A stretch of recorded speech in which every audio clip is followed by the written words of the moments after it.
पिछले लंबे समय से विपक्ष नीट पेपर लीक कांड को लेकर केंद्र सरकार पर हमलावर है और आज प्रधानमंत्री नरेंद्र मोदी ने भी बता दिया कि जिस तरीके का नैरेटिव खड़ा किया जाएगा, काउंटर उसी वक्त होगा।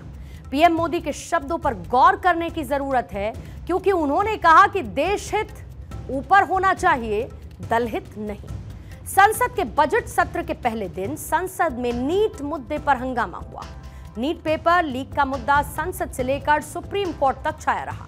शिक्षा मंत्री धर्मेंद्र प्रधान और लोकसभा में नेता विपक्ष राहुल गांधी के बीच जुबानी जंग देखने को मिली और विपक्ष के आरोपों पर काउंटर अटैक भी किया गया। राहुल गांधी ने पेपर लीक कांड को बेहद गंभीर मुद्दा बताते हुए पूरे परीक्षा सिस्टम को कटघरे में खड़ा कर दिया। राहुल गांधी ने दावा किया कि देश के करोड़ों छात्रों और देशवासियों को इस बात का यकीन हो गया है कि भारतीय परीक्षा प्रणाली एक फ्रॉड है।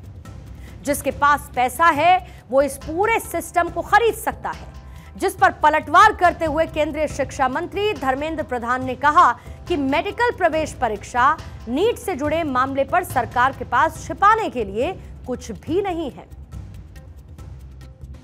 Speaker sir, it's obvious to the whole country. It's obvious to the whole country that there is a very serious problem in our examination system. This is not just a question of NEET, it is in all the major examinations. Now, the minister has blamed everybody except himself, right? I don't even think he understands the fundamentals of what is going on here. साहब, ये जो कहा गया देश की अभी की examination system rubbish है सर, इससे दुर्भाग्यजनक बयान देश की नेता प्रतिपक्ष का कुछ नहीं हो सकता है सर। मैं कठोर शब्द से उसको निंदा करता हूँ सर। मेरे सरकार की हिम्मत है, अभी हमने पब्लिक एग्जामिनेशन की रेगुलरिटीज में बिल लाए, कानून बनाए। क्या मजबूरी था कांग्रेस पार्टी की, क्या मजबूरी था नेता प्रतिपक्ष की? उन्होंने उस बिल को उल्टा किया, किसके दबाव में उल्टा किया? आपने सुना, राहुल गांधी ने संसद में जो कुछ कहा और मौजूदा एग्जाम सिस्टम को फ्रॉड बताया। वहीं संसद में हुई गहमा गहमी के बाद बीजेपी आईटी सेल के हेड अमित मालविया ने राहुल गांधी पर निशाना साधा है।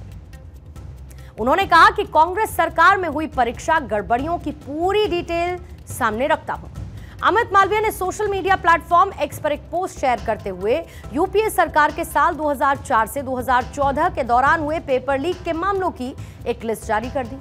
अब हम आपको वो लिस्ट डिटेल वाइज दिखाते हैं। कांग्रेस के शासनकाल में अलग अलग जिन परीक्षाओं में गड़बड़ियां हुई, उसमें साल 2007 में हुई all India engineering entrance examination यानी कि AIEEE पेपर लीक का मामला। तब केंद्र में मनमोहन सिंह की सरकार थी और केंद्र में कांग्रेस के नेतृत्व वाला यूपीए अलायंस था। उस दौरान कई राज्यों में AIEEE पेपर लीक के मामले सामने आए। साल 2008 में PMT pre medical test paper leak का मामला सामने आया। तब भी केंद्र में कांग्रेस की मनमोहन सिंह की सरकार थी। कई राज्यों में पेपर लीक के मामले सामने उस दौरान आए थे। साल 2012 में एम्स एंट्रेंस एग्जाम का पेपर लीक हुआ। तब भी केंद्र में कांग्रेस की मनमोहन सरकार थी और दिल्ली के मुख्यमंत्री शीला दीक्षित थी। दिल्ली में एम्स प्रवेश परीक्षा का पेपर लीक होने की खबर आई थी। साल 2013 की अगर बात करें तो महाराष्ट्र HSC बोर्ड परीक्षा का पेपर लीक हुआ। तब राज्य में कांग्रेस एनसीपी गठबंधन में थे और कांग्रेस के चेहरे के तौर पर मुख्यमंत्री पृथ्वीराज चव्हाण थे। इसी तरह मई 2014 तक जब केंद्र में मनमोहन सरकार थी, उस दौरान CBSE क्लास 10th और 12th का इकोनॉमिक्स का पेपर लीक हुआ था। साल 2016 की अगर बात करें तो कर्नाटक PUC केमिस्ट्री परीक्षा का पेपर लीक हुआ। तब राज्य में कांग्रेस की सरकार थी और सिद्धारमैया मुख्यमंत्री थे। साल 2013 में राजस्थान लोक सेवा आयोग परीक्षा का पेपर लीक हुआ। राज्य में कांग्रेस की सरकार थी, अशोक गहलोत मुख्यमंत्री थे। इसी के साथ अशोक गहलोत सरकार के दौरान साल 2013 में राजस्थान यूनिवर्सिटी के कई पेपर भी लीक हो चुके हैं। साल 2011 में हरियाणा बोर्ड परीक्षा का क्लास 10th और 12th का पेपर लीक हुआ और तब भी राज्य में कांग्रेस की सरकार थी। भूपेंद्र सिंह हुड्डा मुख्यमंत्री थे। ये जो पेपर लीक का डेटा है, ये कांग्रेस की सरकार के दौरान का है, जैसा कि बीजेपी की तरफ से दावा है। हालांकि ये महज धांधली के आंकड़े नहीं, बल्कि पूरी की पूरी वो चेन है जो कि टूटनी चाहिए। आप सोचिए, हमारे देश में जो भी स्टूडेंट्स डॉक्टर, इंजीनियर बनने और अपना भविष्य संवारने का सुनहरा सपना देखते हैं, मैं ये जानना चाहती हूं कि आखिर लाखों बच्चों और स्टूडेंट्स के फ्यूचर के खिलवाड़ करने का अधिकार किसने दे दिया है? देश की सबसे बड़ी प्रवेश परीक्षाओं में से एक नीट एग्जाम को क्वालिफाई करना होता है और करीब 24 लाख स्टूडेंट्स नीट 2024 परीक्षा में शामिल हुए। लेकिन एग्जाम खत्म होने के बाद से नीट एग्जाम विवादों में घिरा हुआ है। आज एक तरफ जहां राहुल गांधी सवाल उठा रहे थे, दूसरी तरफ धर्मेंद्र प्रधान उनके बयान पर काउंटर कर रहे थे। आज समाजवादी पार्टी के मुखिया अखिलेश यादव ने संसद के बजट सत्र के दौरान केंद्र सरकार पर बड़ा हमला बोला और पेपर लीक मामले में सबूत होने का दावा किया। सरकार पर तंज भी कसा। ये सरकार किसी और का रिकॉर्ड बनाए ना बनाए, लेकिन पेपर लीक का रिकॉर्ड जरूर ये सरकार बनाएगी। अध्यक्ष महोदय, मुझे इसके बैकग्राउंड में नहीं जाना है कि पूछें। अध्यक्ष महोदय, मुझे बैकग्राउंड में नहीं जाना है कि कब कैसे किस संस्था को बनाया गया है। पूरे देश के छात्र इस पे आंदोलित थे।